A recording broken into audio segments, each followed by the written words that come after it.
भगत जी एक और शंका थी। तो मेरी भगत मती है वो अनुपदेश है। अच्छा। मैंने उपदेश लिया हुआ था आश्रम से। यही छोटे मोटे से आश्रम खोला गया है, वहीं से लिया गया था। ये थे हम सभी ने। तो मैं मतलब मैं पूजा पाठ नहीं कर पाऊंगी ऐसी बोली। अच्छा। तो मैं सिर्फ अकेला हूँ भगत जी उपदेश लिया हुआ। और कुछ दिन के बाद ना आपसे जब मतलब फोन से परमात्मा के दया से आपसे मुलाकात हुआ। आपके जो सत्संग, आपके जो मतलब उपदेश देते थे, मतलब निष्कर्ष निकालते थे, उसके हिसाब से आपसे उसके बाद मतलब बातचीत हुआ था। तो भगत जी इसमें शंका है कि मेरे जो भगत मती है वो और मैं इसे संभोग न करूं। मैं असंभोग तो नहीं करना चाहता मैं। परंतु भगत मती जैसे संभोग दूसरे के साथ करेगी, अगर उसकी इच्छा है तो दूसरे के साथ अगर करेगी और मेरे को थोड़ी मतलब दोष लगेगा भगत। वही भगत जी, मेरा नाम थोड़ी होगा भगत जी। भगत जी देखो, इसमें दो बातें हैं। ये समस्याएं भी मालिक को पता है कि भाई भक्तों के सामने उपस्थित होंगी जब भगत ज्ञान को आधार बनाकर विषय वासनाओं से दूर हटेंगे। ठीक है भाई, उसने भी नाम दीक्षा ले रखी है, भले वो मर्यादा में नहीं है, भक्ति नहीं कर रही है, और आप साथ संगति से जुड़ गए, आपको सच्चाई का पता चल गया, अपने आत्म कल्याण के मार्ग का आपको पता चल गया। तो हम तो भगत जी इस गंदगी में पड़ेंगे नहीं, क्योंकि हमने तो अपना आत्म कल्याण करवाना, मोक्ष करवाना हमारा। और इस गंदगी को छोड़े बिना हम लाख जन्म भी हम अपने गुरुदेव के हृदय में जगह नहीं बना सकते, क्योंकि ये विषय वासना वाली तो थी सबसे बड़ी गंदगी, जिस कारण से परमात्मा ने काल को और दुर्गा को सतलोक से बाहर निकाला। और हम कैसे भाई आज वही गलती करेंगे जब हमारे को सच्चाई का पता चल गया। दूसरा, परमात्मा अपनी वाणी में कहते हैं कि जब तक हम विषय वासनाओं से दूर नहीं होंगे हम तो भगत ही नहीं कहलाएंगे। भग भोग्या भग उपजय, भग से बचा न कोई, और जो कोई भग से बचे भगत कहावे सोई। तो आज से पहले तो नहीं पता था, लेकिन अब जब पता हो गया फिर हम क्यों गलती करेंगे। हमारा टारगेट तो सतलोक जाने का है ना। और इस बीच आपको बात समझ में आ गई, आपकी औरत को समझ में नहीं आ रही है, वो चाहे जगत से है चाहे भगत है, और वो यदि अपने कर्म अगर वो बिगाड़ती है तो परमात्मा ने बताया फिर ऐसी औरत को घर में नहीं रखना चाहिए। जब आपको ये कन्फर्म हो जाए कि आपकी औरत के किसी गैर पुरुष से नाजायज संबंध है तो ऐसी औरत को फिर घर में नहीं रखना चाहिए। ये परमात्मा का भगत जी विधान है, और ये परमात्मा ने अपने सत्संग में भी मालिक ने बोल रखा है। पतिव्रता का अंग एक सत्संग है गुरुदेव भगवान का। आप जी उसमें भी सुन सकते हैं, दास के पास होगा तो मैं भी एक बार कोशिश करता हूं आपको सुनाने का। तो क्या कहते हैं, आन खसन से हंसत है वो चंडी चोर चुड़ैल, जिनसे क्या घर बास है वो घर में बसे गुड़ैल।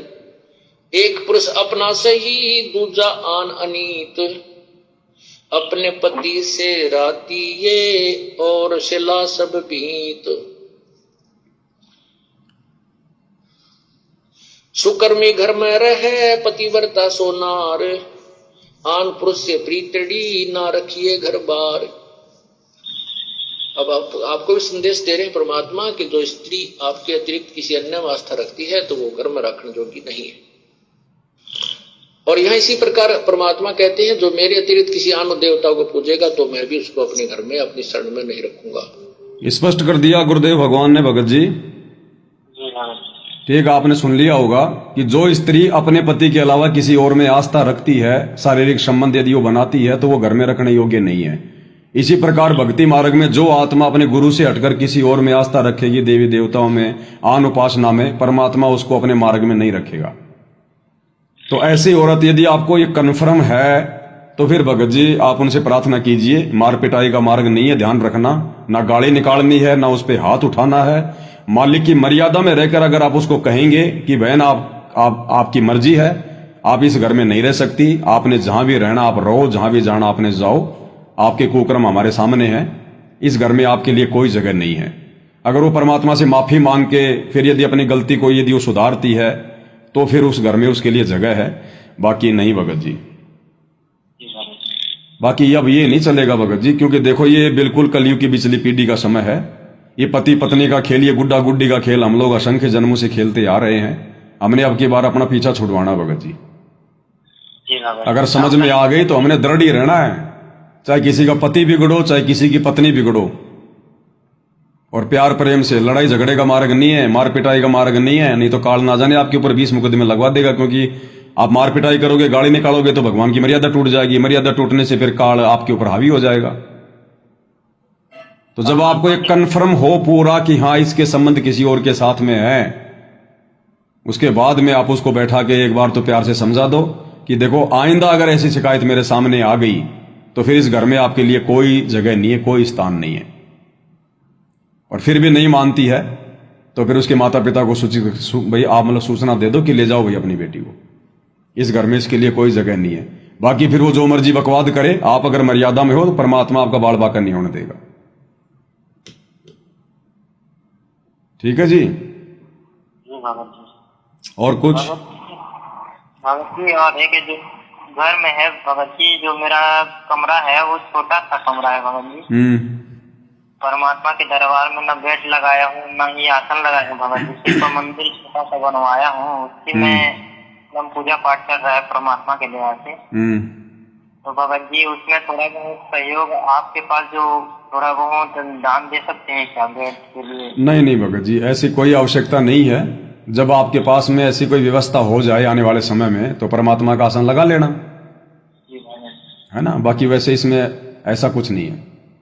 बस भगत जी एक ही दुख है भगत जी, परमात्मा के दरबार में बस बेड ही नहीं लगा भगत जी, ना आसन लगाया हूँ भगत जी। कोई दिक्कत नहीं है भगत जी, मर्यादा में हो, भक्ति कर रहे हो तो गुरुदेव को पता है क्या परिस्थिति है, क्या प्रॉब्लम है, उससे कोई दुख नहीं। ये बेड वगैरह तो इसलिए लगाए गए हैं कि भाई अब हमने गुरुदेव भगवान को भोग लगाना शुरू कर दिया ना, उनकी आरती उतारनी शुरू कर दी, तो आरती गुरुदेव भगवान की कोई मिल के खड़ा करके थोड़ी उतारेंगे। भगवान है, परमात्मा है, हमारा इष्ट है, तो उसको आसन भी देंगे ना। भोजन को अलमारी में बैठ के थोड़ी कराएंगे गुरुदेव भगवान को। कोई रिश्तेदार आ जाता उसको भी तो आसन देते हैं। तो ये तो हमारा परम रिश्तेदार है, इन्हीं के बलबूते पे हम लोग जी रहे हैं, खा रहे हैं, पी रहे हैं, इन्हीं का सहारा है। तो इनके लिए तो जो मर्जी कर दें उतना थोड़ा है। तो जब आपकी व्यवस्था हो जाए उस समय आप जी देख लेना। ठीक है जी। जी भगत जी। हाँ, बाकी लड़ाई झगड़ा नहीं करना भगत जी। और नहीं मानती है काल प्रेरणा से कि मैं तो नहीं जाऊंगी घर से, तू मेरा क्या बिगाड़ लेगा, फिर भगत जी आप निकल जाना कहीं भी अपना काम धंधा कर लेना, अपना छोटा सा अपना रूम किराए पे ले लेना, अपनी भक्ति करना। ठीक है, लेकिन मार पिटाई का मार्ग नहीं है, ध्यान रख लेना। अगर वो नहीं निकलती है और आपको लगता है कि इस घर में अब मेरी भक्ति नहीं बनेगी तो आप निकल जाओ भगत जी, हमने तो भक्ति करनी है। ठीक है। और बाकी परमात्मा से प्रार्थना करना कि भगवान इसको सद्बुद्धि दो, क्या पता मालिक दया कर दे। ठीक है। ऐसे तो दंडवत प्रणाम करती है भगत जी, प्रसाद लेती है, ग्रहण करती है। देखो भगत जी, मर्यादा नहीं है तो चाहे कितने दंडवत प्रणाम कर लो, कितना कुछ कर लो, कितना सुमरण कर लो, बिना मर्यादा के भक्ति का अंश भी अंदर नहीं जाएगा। ऐसे बिना मर्यादाओं में रह के भक्ति करने वाले भगत जी पता नहीं कितने चले गए, आज वो गधे बन के घूम रहे हैं। मर्यादा प्रथम है। बिना परहेज के डॉक्टर की दवाइयां काम करेंगी क्या? तो बिना मर्यादा के ये भक्ति वाली दवा हमारे अंदर कैसे जाएगी, ये कैसे काम करेगी? नियम तो नियम ही है ना।